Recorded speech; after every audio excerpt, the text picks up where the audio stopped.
5 anos e medio de cadea polos delictos de tentativa de homicidio e tenza ilícita de armas. É a pena acordada entre as partes no xuízo celebrado hoxe en Ourense polo tiroteo acontecido hai 3 anos en Maceda. O acusado aceptou tamén unha orde de afastamento da vítima e o pagamento dunha indemnización de 84.000 euros.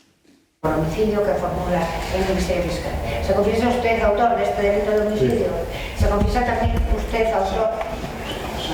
¿Se confiesa usted también autor de este delito de tenencia de armas cortas? Sí. Claro. Este era o momento en que o acusado recoñecía os feitos na Audiencia Provincial de Ourense, un delito de tentativa de homicidio por dispararlle na porta da súa casa a un veciño de Maceda. Aconteceu en novembro do ano 2022 e daquela supuxo toda unha conmoción na vila.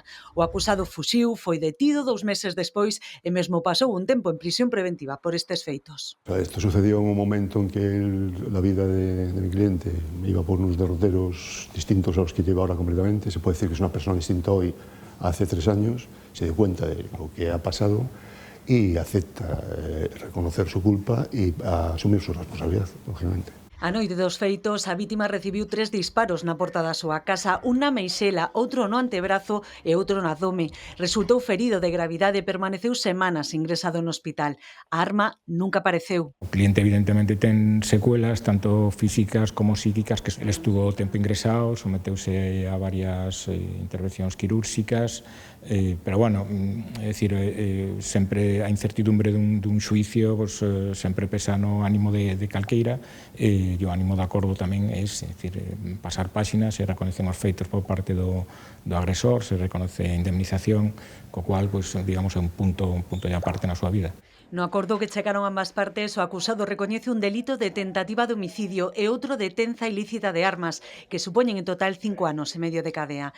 Impónselle, ademais, unha orde de afastamento da vítima de 500 metros e o pagamento dunha indemnización de 84.000 euros en concepto de responsabilidade civil. Tiene cumplida ya la cuarta parte de la condena, con lo cual podría empezar a salir ya, si hay una buena conducta en prisión, empezar a salir ya los fines de semana, teniendo en cuenta que tiene trabajo además fuera.